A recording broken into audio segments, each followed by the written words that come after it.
भगवान ने कहा लक्ष्मण इधर आओ।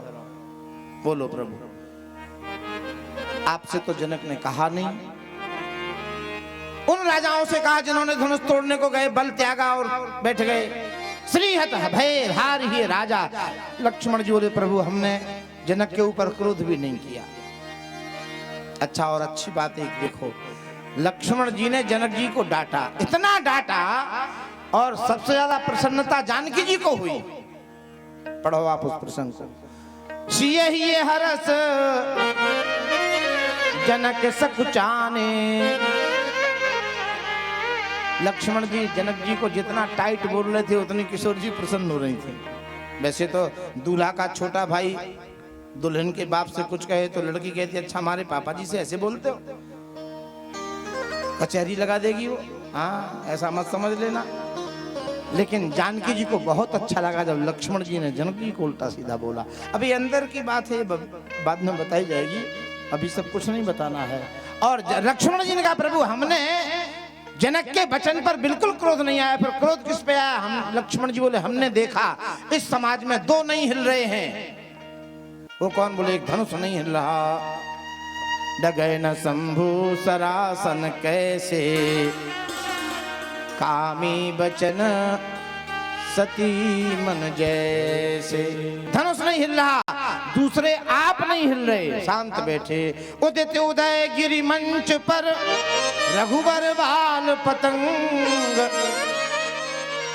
भगवान बोले लक्ष्मण अजीब हो आप। लक्ष्मण जी ने देखा कि एक धनुष नहीं हिल रहा, कितनों ने हिला लिया, आप नहीं हिल रहे। तो लक्ष्मण ने सोचा अगर हम हिलेंगे तो राम जी हिलेंगे, और राम जी हिलेंगे तो धनुष नहीं बच रहा, और यही हुआ। अच्छा देखो, लक्ष्मण जी का जो परिचय है रामचरितमानस के प्रारंभ में जब वंदना गोस्वामी जी ने की, तो लक्ष्मण जी की वंदना जानते हो डंडा के रूप में की। रघुपति की रति विमल पताका, रघुपति की रति विमल पताका,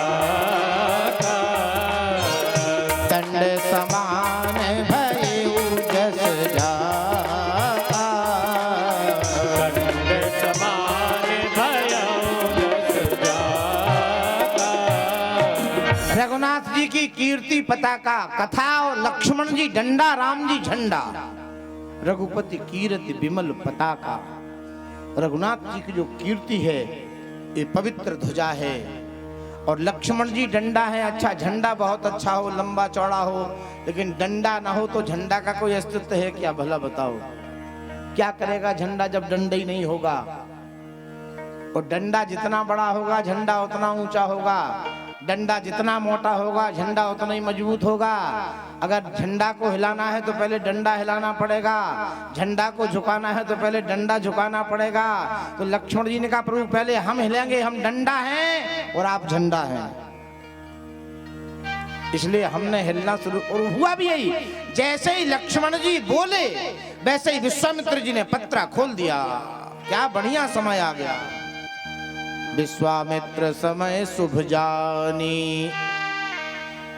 अभी तक विश्वामित्र ने समय नहीं देखा था, पंचांग नहीं देखा था, मुहूर्त नहीं देखा था, और लक्ष्मण जी की लाल लाल आंख देखी। विश्वामित्र ने मुहूर्त बोले बहुत बढ़िया मुहूर्त है। विश्वामित्र समय शुभ जानी, बोले अति स्नेहमय वाणी। राघव समय आ गया है, उठो राम। राम जी उठो। देखो विश्वामित्र जी के यहाँ से जब चले थे तो लिखे चले राम, अब यहाँ उठे राम। ये राम शब्द बड़ा विलक्षण है। राम किसको कहते हैं? उपनिषद राम तापनी उपनिषद में वर्णन है। रमन्ते योगिनो नन्ते सत्यानंदे चिदात्मनि इति राम पदे नासो परब्रह्म विधीयते। जो भारत के नहीं विश्व के कण कण में रम रहा है उसका नाम है राम, सारे विश्व में व्याप्त है। और जहां राम उठेंगे वहां समाज की समस्या का बिल्कुल समाधान हो जाएगा। ये जो राजा उठ रहे थे इनका निजी स्वार्थ था, ये दुल्हन प्राप्ति के लिए उठ रहे थे। और राम जी कैसे उठे? ये दुल्हन की प्राप्ति के लिए नहीं उठे, राम जी उठे, मैं तहु तात जनक परितापा,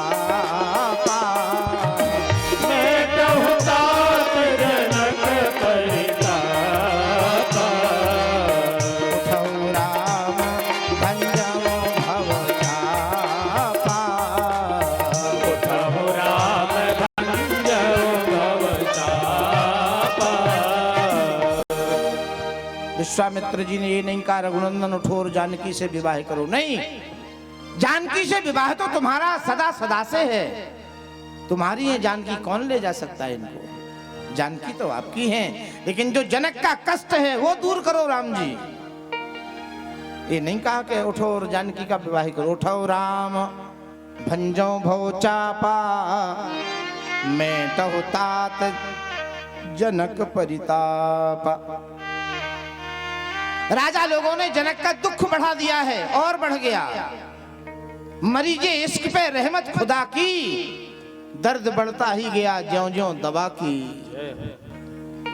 मरीजे इश्क पे रहमत खुदा की, पे दर्द बढ़ता ही गया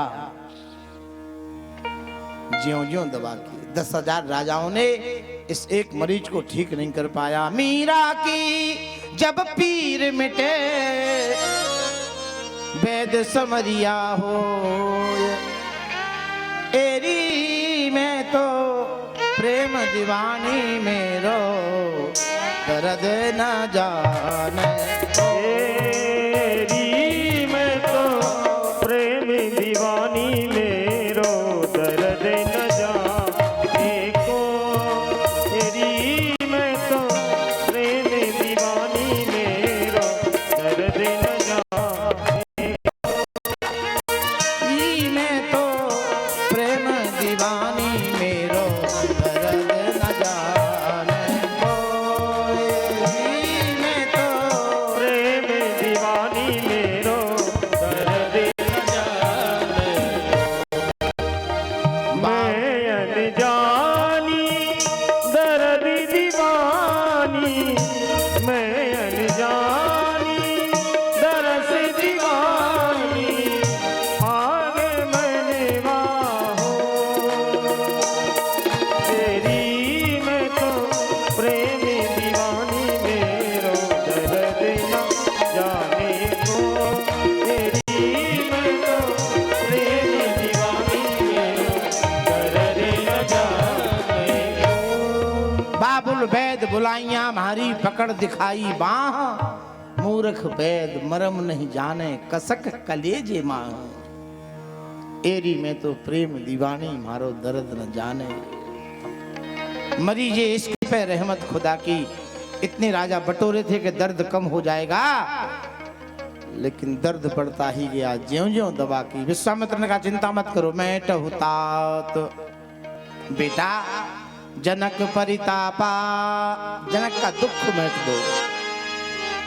अच्छा देखो, गुरुदेव की आज्ञा हुई और जैसे ही गुरुदेव की आज्ञा हुई तो धनुष के समीप में राम जी पहुंचे तो खरबर हो गया। सुनैना जी पागल हो गई, रोने लगी, अरे सखी इस राजा की चतुरता समाप्त हो गई, ये पागल हो गए, भूप सयानप सकल सिरानी। एक सखी ने कहा रानी घबराती क्यों नहीं घबराएं, जब रावण परेशान हो गया, बाणासुर परेशान हो गया, ये नौनिहाल बालक छोटे छोटे राजकुमार धनुष तोड़ेंगे, बच्चों का खेल है। उस सखी ने कहा रानी जो छोटा होता है वो बहुत मजबूत होता है। रवि मंडल देखत लघु लागा, सूरज छोटा होता है, एक थाली के बराबर होता है, लेकिन उदयता सूत्र भुवन तम भागा। भगवान सूर्य जब उदय होते हैं तो पूरे विश्व का अंधकार भाग जाता है। हाथी बहुत विशाल होता है, अंकुश एक बीता का होता है, उस एक बीता के अंकुश में वो ताकत होती है कि हाथी को बस में कर लेता है। ऐसे ही तो मैंने छोटे मत समझो, बोलो गोविंद भगवान की। महारानी धैर्य रखो। अच्छा सब लोग तो परेशान थे, लेकिन एक गजब की बात बताएं, जानकी जी दौड़ी और गणेश जी के यहाँ पहुंच गई। जो कभी किसी के यहाँ ना जाए, तो इमरजेंसी में उसके यहाँ जाए तो उसको लगता है कि हमारे बगैर काम नहीं बना इनका। जीवन भर गिरजा की पूजा की, लेकिन आज जानकी गणेश जी के सामने गणनायक गणनायक बरदायक देवा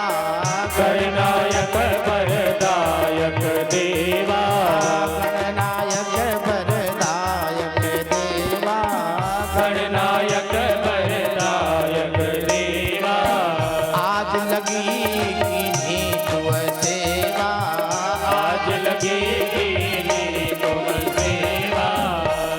गणेश जी ने कहा माता जी बहुत दिन बाद आई, क्या बात है? जानकी जी घबराई हुई थी, मुख पर पसीना था, सांसें तेज चल रही थी, नाक फूली थी। क्या बात है? बोली आप गणेश जी दो भाई हो अपने पिता के, बड़े खड़ानन छोटे गजानन। हाँ हैं, और आपकी बात आपके पिता जल्दी मानते हैं। हाँ ठीक, तो आप बताओ। बोले इस समय प्रभु राम जी बिल्कुल धनुष के समीप पे पहुंच गए और हम आपसे एक निवेदन करने आई हैं, धनुष का वजन घटवा दो, हल्का करा दो थोड़ा सा, पिताजी से कह दो। तो गणेश जी ने कहा इसमें घबराने की क्या बात है, आराम। अरे बोले आराम नहीं, धनुष के समीप पे पहुंच गए, वो कहीं नहीं उठा तो फिर हमारा क्या होगा? हमने तो सर्वस्व न्योछावर अभी कर दिया है। गणेश जी ने कहा अच्छा माता जी कर देते हैं, हल्का करना। हाँ अच्छा। गणेश जी ने पूछा माता जी कितना हल्का करना है? अब जानकी जी परेशान, अगर हम कह दे कि एक पसेरी 5 किलो और वो ना उठा पाए तो विडम्बना, क्योंकि मैं तो उनका बल जानती नहीं हूँ। हमने तो दूर से देखा है कि सवेरे सवेरे 4 फूल तोड़े और पसीना आ गया, और 4 फूल का वेट मुश्किल में 100 ग्राम भी नहीं होगा भाई, 50 ग्राम का कोई फूल नहीं होता, 25 ग्राम का भी कोई फूल नहीं होता, और हम कह दें कि 1 किलो वो आधा किलो उठा पाए तो विडम्बना। जानकी जी धर्म संकट में फंसी हैं, तो सरस्वती जी ने जानकी जी की मदद कर दी। घबराओ मत, तुम ये कह दो। क्या कह दें गणेश जी? पहले राम जी को देख लो, इसके बाद धनुष का वजन हल्का करा दो। बोलो भक्तवत्सल भगवान की। जाके राम जी का निरीक्षण करो, अगर ये आधा किलो उठा में तुम पाव भर हो जाओ। हो वह रघुपति ही निहारी। अभी मैंने कहा था ना 10,000 राजाओं के लिए उसकी साइज बढ़ गई। ये ऐसा धनुष से साइज बढ़ती है और घटती है। हाँ, कितना बड़ा हो जाए कितना छोटा हो जाए, ये कमाल का धनुष है। और प्रेमियों जैसे ही 10,000 राजा लगे तो ये साइज बढ़ी, और भगवान जैसे ही सामने पहुंचे तो धनुष छोटा हो गया।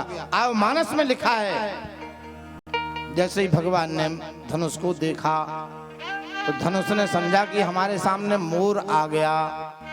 अच्छा, सांप को जब मोर देखता है तो डर के मारे सिकुड़ के एक बीता हो जाता है। चितव गरुड़ लघु ब्याल जैसे, जैसे गरुड़ जी को देख करके सर्प छोटा हो जाता। धनुष ओ महाराज इतना जल्दी थी भगवान को जनकपुर वासियों ने नहीं देखा, समाज ने, राजाओं ने, जितने लोग थे किसी ने नहीं देखा। गोस्वामी जी ने कहा लेत चढ़ावत खेचत गाड़े, काउना लखा देख सब ठाणे, और धनुष टूट गया। तो भाई इसको कब टूटना है कोई तोड़ने वाला? आ जाओ, ये रख तो गए हैं। विडंबना यह है कि जो धनुष तोड़ेगा उसके सीताराम जय सीताराम, इसलिए सबसे नहीं टूटाना चाहिए। कृष्ण जी ये धनुष टूटना है। मेरी लगी राम संग प्रिय